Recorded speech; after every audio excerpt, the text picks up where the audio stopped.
My baptism name is Gabriel Selassie, but the family name is Smith. You know? And before I get involved with the church, I was a Rasta.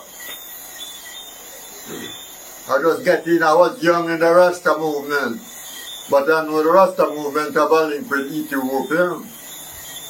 Right? So, I had problem with family life, like marriage life, and because I was a married man, I understand, and couldn't get on with that system anymore. So I wanted was to go to Ethiopia now, right? And I started to plan to go to Ethiopia. And when I was near ready to go to Ethiopia, a brethren took me to church in New York, in the Bronx there, right? But before I went to the church, the night before, I was dreaming that I was running. And it's America running from, but in Jamaica I see myself running. And I stop at a certain place. Because how the place looked, because there was a hill on this side and it was like a city over on the other side, and I decided to stop to consider where I want to go, which part. I decided to run to the city, but as I'm about to run, I see a man sitting on a donkey in a full black, at the hill foot. It was a good distance away from me, but I noticed a man sitting on a donkey, crossway like this, not over like that, crossway, full black, and said to me, he just did like this to me. And I start running to the hills. The next day, the brethren come and took me to the church. And when I went to the church, and when I went through the door and go inside, the minister was on the platform speaking, and he just said, it's not time to go to Jamaica now. Ethiopia is nice. And I was thrilled to hear that and see the person that I saw in the dream. So I decided, no, I'm coming to Jamaica. And myself and some brethren came to Ethiopia. I will start to inquire about the church. I found the church. I will start to abide with the church. And then in that process, there was a hill called Debrazik. That the bishop went and blessed upon everything. We start to habitate that place, and it become a nice community, you know, everything. Then the bishop one time said to me, cause it's like the way I usually dress, like in a farm, like I'm a clergyman. And he said to me, you like to wear clergy, you know, and I said, yes, yeah, you know. Anyway, he started me out on a deacon, you know, and I got to become a deacon, right? And after a deacon, I go to the process there. I became a priest, but it took a long time for me to get there. And this is it. So I'm assigned to. There's a lot of branches we had over here, but we didn't have enough trees. So sometimes, you know, one tree to try to support, you know what I mean, give support to other branches that don't have a priest and things like that, and deacons too. Up to visit those branches and work, you understand, because there was a good amount of churches and things like that. And from there on, I just stick with the church. And I decided to just live, you know, a natural life with the church, because I know I'm married to that. I'm not a married to anything. So I don't proclaim myself like I'm on, but I live the style. You know, and whenever I proclaim, that's it, but I know that I have to live that way. You know, so, and this is it. Wow. But I'm having a hard time because Satan give me a fight.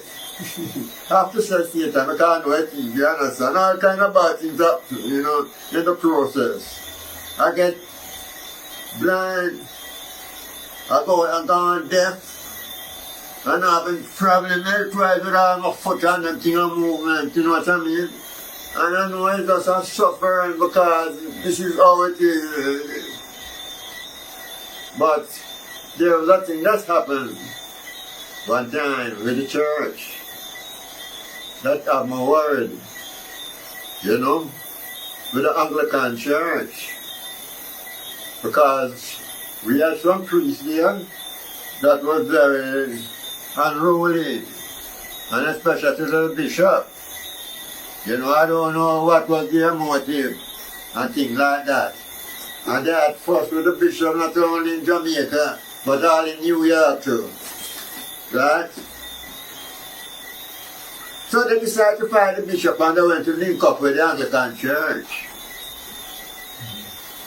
And then took a part of the congregation from our church and took them up to the Anglican Church, you know, and Sunday they go up there and worship. And they started advertising in the paper about inviting more members to come up to the Anglican Church. So we protest against it. We go up there and demonstrate. One Sunday, and we went inside the church and demonstrated and like a 5 stars. You know? Okay. Anyway, the Anglican bishop, we was a part of their system. We usually visit with them and operate with them, work with them, you know, they call the church, we say everyone of us as one people, you know, and they accept the Orthodox Church, the Anglican. So we are a part of them, you understand? We go every week and meet with them and discuss whatever and things like that. But the bishop called us and told us to come and apologize for the demonstration and things like that. But what caused the problem was that the Anglican minister, after the dissidents, the priests leave the church and went up to them, they were speaking bad things about our bishop, about the church. They don't know anything about the bishop and the church. You understand? And after we demonstrated, the bishop called a meeting and he asked us to apologize.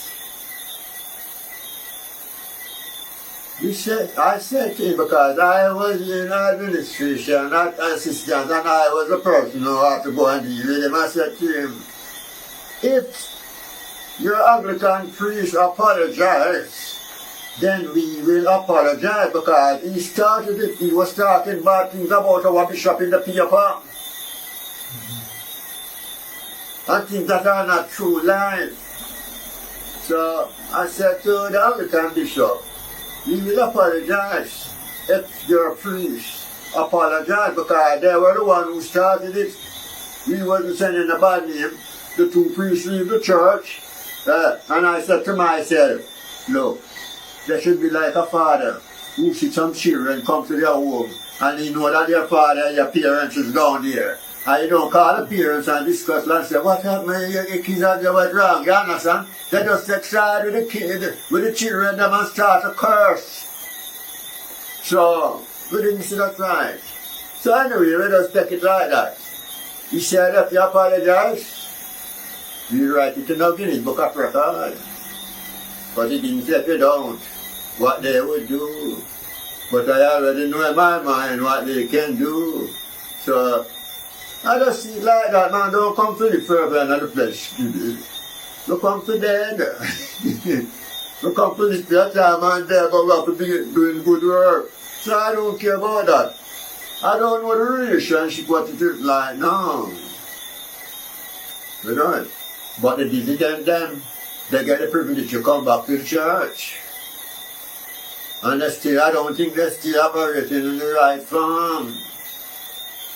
You see? I think it's the same kind of situation when the bishop was here. And their attitude, I think it's the same attitude taking place right now. So, I don't know. And I don't know what the bishop Thaddeus will do about that. He gave them privilege to go and set up their own church. And they did that, but I know personally, so when they did that, they don't want to be the Holy Trinity, they want to be. So I don't know if the church is operating now. After close it up and they are down at Holy Trinity. But I don't know, beloved fathers and clergy, right? I don't think it's everyone understand what is happening. I know that Satan talks to me in my mind. I know that God talks to me in my mind. And I can differentiate now who is who. It's not like my mind tells me something, I just run and do it. I have to know who is giving the order. And when I examine it and find out, say, it is God's word. I operate, but if I find out, say, Satan operating, I don't deal with that. I can understand why a priest can look into themselves and know sometimes when Satan is operating within them. And ease back, because if I am doing something and it's not God instructing me, and if I find out that it's not God instructing me, I would want to stop immediately and do the things that God now instructing me to do. But I don't see that coming out of people. They have a continuous fight. And I don't know if Holy Trinity is running nice now, because I know that they want to be there, and the priest who was sent here from Ethiopia to look after us.